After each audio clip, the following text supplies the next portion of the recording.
MLC కవిత అక్రమ అరెస్టును ఖండిస్తూ బీఆర్ఎస్ నాయకులు కార్యకర్తలు రాష్ట్ర వ్యాప్త ఆందోళనలు చేస్తున్నారు. మహబూబ్ నగర్ జిల్లా దేవరకద్ర పట్టణంలో బీఆర్ఎస్ శ్రేణులు నల్ల జెండాలతో పట్టణంలో ర్యాలీ నిర్వహించారు. దేవరకద్ర నుంచి మరిన్ని వివరాలు మా ప్రతినిధి నరేష్ అందిస్తారు. కవిత అక్రమ అరెస్టును ఖండిస్తూ ఉమ్మడి మహబూబ్ నగర్ జిల్లా వ్యాప్తంగా కూడా బీఆర్ఎస్ పార్టీ శ్రేణులు నిరసన కార్యక్రమాలు చేపట్టారు. మోడీ కేంద్ర ప్రభుత్వం దిష్టిబొమ్మలను దగ్ధం చేస్తూ ఎమ్మెల్సీ కవిత అరెస్టును నిరసిస్తూ ఉమ్మడి మహబూబ్ నగర్ జిల్లా వ్యాప్తంగా కూడా బీఆర్ఎస్ పార్టీ శ్రేణులు నిరసన కార్యక్రమాలు, ధర్నా కార్యక్రమాలు, ర్యాలీ కార్యక్రమాలు నిర్వహిస్తున్నారు. రాజకీయ కక్షతోనే ఈ యొక్క అరెస్టు చేసినట్లుగా కూడా బీఆర్ఎస్ పార్టీ వర్గాలు మోడీని విమర్శిస్తూ ఉన్నాయి. దేవరకద్ర పట్టణంలో కూడా బీఆర్ఎస్ పార్టీ శ్రేణులు నల్ల జెండాలు వేసుకొని దేవరకద్ర పట్టణంలో ర్యాలీని నిర్వహించారు.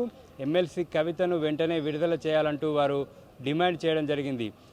లోక్సభ ఎన్నికల నేపథ్యంలోనే ఈ యొక్క రాజకీయ లబ్ధి కోసమే ఈ యొక్క అరెస్టు చేసినట్టుగా కూడా బీఆర్ఎస్ పార్టీ శ్రేణులు మోడీని విమర్శిస్తూ ఉన్నాయి. ఎమ్మెల్సీ కవితను వెంటనే విడుదల చేయాలంటూ కూడా బీఆర్ఎస్ పార్టీ శ్రేణులు డిమాండ్ చేస్తున్నారు. ఉమ్మడి పాలమూరు జిల్లా వ్యాప్తంగా కూడా బీఆర్ఎస్ పార్టీ శ్రేణులు పెద్ద ఎత్తున నిరసన కార్యక్రమాలు చేపడుతున్నారు. ప్రస్తుతం మనతో పాటు మాట్లాడడానికి దేవరకద్ర మండల అధ్యక్షుడు జట్టి నరసింహారెడ్డి ఉన్నారు. బీఆర్ఎస్ పార్టీకి సంబంధించినటువంటి ఎమ్మెల్సీని అరెస్ట్ చేయడం జరిగింది. ఈ అరెస్టుని ఎట్లా చూస్తుంది బీఆర్ఎస్ పార్టీ? బీజేపీ కానీ ఇటు మోడీ కానీ వారి వైఖరిని ఎట్లా చూస్తారు బీఆర్ఎస్ పార్టీ మండల అధ్యక్షుడు?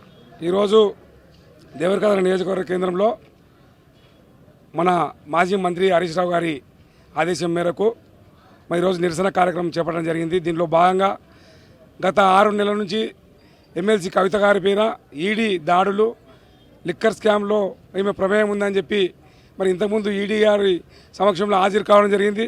ఆ తర్వాత ఒక సాక్షిగా మాత్రమే పెట్టడం జరిగింది. మళ్ళీ ఇప్పుడు పార్లమెంట్ ఎలక్షన్ల యొక్క కోడ్ ఏదైతే ఈరోజు వెలువడుతుక ముందు ఈరోజు కేంద్ర ప్రభుత్వము కక్షపూరితంగా బీఆర్ఎస్ పార్టీ మీద కక్ష కట్టి ఈరోజు అక్రమ అరెస్టు నిన్న కవిత గారిని చేయడం జరిగింది.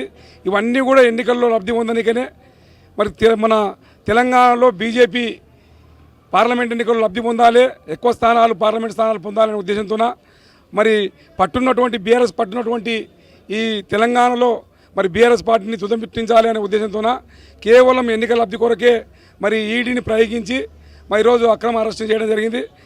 దానిలో భాగంగా మేమంతా కూడా తెలంగాణ వ్యాప్తంగా అదేవిధంగా దేవరకద్ర నియోజకవర్గంలో మొత్తం పార్టీ శ్రేణులు అందరూ కలిసికట్టుగా ఈరోజు నిరసన కార్యక్రమంలో పాల్గొన్నారు.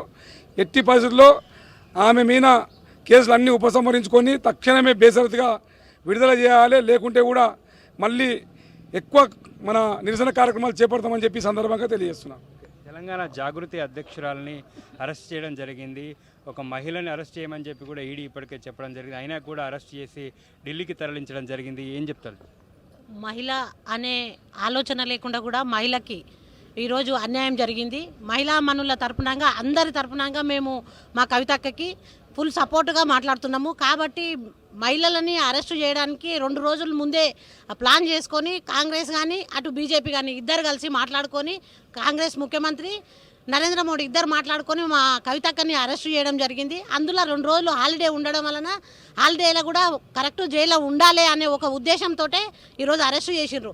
ఒక మహిళా మనురాలు అనే ఆలోచన లేకుండా కూడా ఒక మహిళా బిల్లు కోసం కూడా కొట్లాడిన ఆమె అట్లాంటి టైము ఆమె ఉన్నందుకు మహిళలు అనేది చిన్న చూపుతోటి ఈరోజు అరెస్టు చేయడం జరిగింది. ఈ చిన్న చూపును మేము దాడిగా ఆలోచించి ఖండిస్తున్నాం. రాజకీయ కక్షతోనే కేంద్రం ఈ యొక్క ఎత్తుగడ వేయడం జరిగింది. రాజకీయ లబ్ధి కోసమే ఈ యొక్క అరెస్టును చేయడం జరిగింది. ఈ అరెస్టును బీఆర్ఎస్ పార్టీ ఎట్లా ఎదుర్కోబోతుంది? రాజకీయంగా ఎట్లా తిప్పికొట్టబోతాం? బీఆర్ఎస్ పార్టీకి అరెస్టులు అనేటివి కొత్త కాదు. ఉద్యమ కాలంలో ఆనాడు కేసీఆర్ గారు ఎవరికి భయపడకుండా కష్టకాలంలో కూడా తెలంగాణ తెచ్చిన చరిత్ర కేసీఆర్ది. అలాంటి తన కూతుర్ని ఈరోజు రాజకీయ లబ్ధి కోసమే ఈరోజు నరేంద్ర మోడీ గారు ఈరోజు ఎన్నికల్లో ఒక పావుగా బీఆర్ఎస్ పార్టీ మీద మా కవితమ్మ మీద బురద జల్లడానికే ప్రయత్నంగానే ఈరోజు అన్యాయంగా ఆ లిక్కర్ కేసులు ఇరికించడం జరిగింది. దీనికి తెలంగాణ వ్యాప్తంగా బీఆర్ఎస్ పార్టీ శ్రేణులు భారీ ఎత్తున ఈరోజు నిరసన కార్యక్రమాలు చేపట్టింది. ఆమెను వెంటనే విడుదల చేయకపోతే తెలంగాణ మొత్తం కూడా మరో ఉద్యమం రాబోతుంది. ఇది మోడీకి హెచ్చరిక.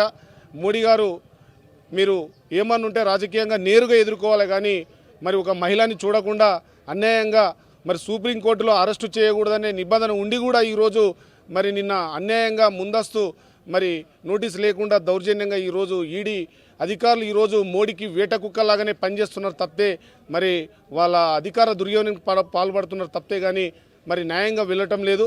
మోడీ గారు ఇప్పుడన్నా ఆలోచన చేయండి, లేకపోతే బీఆర్ఎస్ పార్టీ ఒక నిరసన కార్యక్రమంలో మీరు కొట్టుకుపోవడం ఖాయం.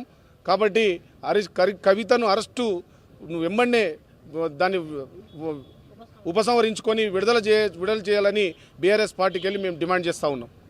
ఉమ్మడి మహబూబ్ నగర్ జిల్లా వ్యాప్తంగా బీఆర్ఎస్ పార్టీ శ్రేణులు పెద్ద ఎత్తున ధర్నాలు నిరసన కార్యక్రమాలు చేపడుతూ ఉన్నారు. ఎమ్మెల్సీ కవితను వెంటనే విడుదల చేయాలని బీఆర్ఎస్ పార్టీ శ్రేణులంతా కూడా డిమాండ్ చేస్తున్నారు. మోడీ కేడీ అంటూ నినాదాలు చేస్తూ కేంద్ర ప్రభుత్వం అధికార దుర్వినియోగానికి పాల్పడుతూ ఎమ్మెల్సీ కవితను అక్రమ అరెస్టు చేశారని వెంటనే విడుదల చేయాలని చెప్పి కూడా బీఆర్ఎస్ పార్టీ శ్రేణులు డిమాండ్ చేస్తున్నారు.